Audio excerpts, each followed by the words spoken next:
আগামীকাল ষষ্ঠ দফা নির্বাচন রয়েছে। রাজ্যের মোট ৮ কেন্দ্রে ভোট গ্রহণ। পুরুলিয়া, বাঁকুড়া, বিষ্ণুপুর, মেদিনীপুর, ঝাড়গ্রাম, ঘাটাল, কাথি, তমলুকে ভোট রয়েছে। আর আগের দিনই ডিসিআরসি গুলিতে চরম ব্যস্ততা চোখে পড়ার মতো। এই মুহূর্তে আমরা বাঁকুড়ার বিষ্ণুপুরের দিকে নজর রাখবো। সেখান থেকে রয়েছেন আমাদের প্রতিনিধি শাশ্বতী রায়। শাশ্বতী, যেহেতু আগামীকাল ভোট রয়েছে আর সেই জন্য ডিসিআরসি গুলিতে দেখা যাচ্ছে চরম ব্যস্ততা, ভোটকর্মীরা তারা তাদের নিজ কেন্দ্রের দিকে রওনা দিয়েছে ইতিমধ্যে। তোমার সামনে কি চিত্র উঠে আসছে?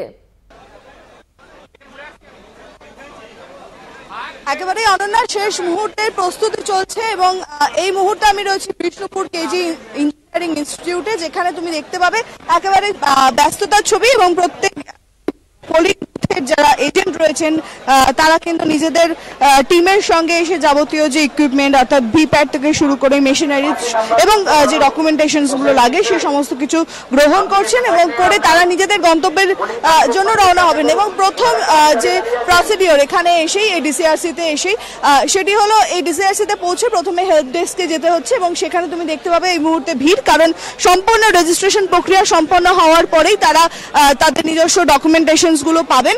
সেই প্রক্রিয়া চলছে এবং সকাল থেকেই এই ব্যস্ততার ছবি ধরা পড়ছে বিষ্ণুপুর জুড়ে।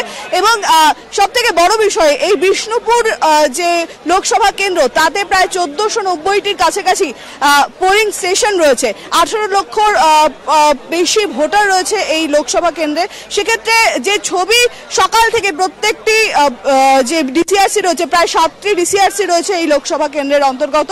সেক্ষেত্রে বড়জোড়া, ওন্দা, ইন্দাস সমস্ত জায়গায় আলাদা আলাদা ডিসিআরসি এবং এই যে বিষ্ণুপুর কেজি ইঞ্জিনিয়ারিং ইনস্টিটিউট সেটি আগামী দিনে অর্থাৎ ভোট পরবর্তী সময়ে এখানে কিন্তু যে আরসি সেন্টার অর্থাৎ যে সমস্ত পোলিং যে ভিপ্যাট গুলো থাকবে সেগুলোকে কালেকশনও কিন্তু এই পর্যায়েই হবে।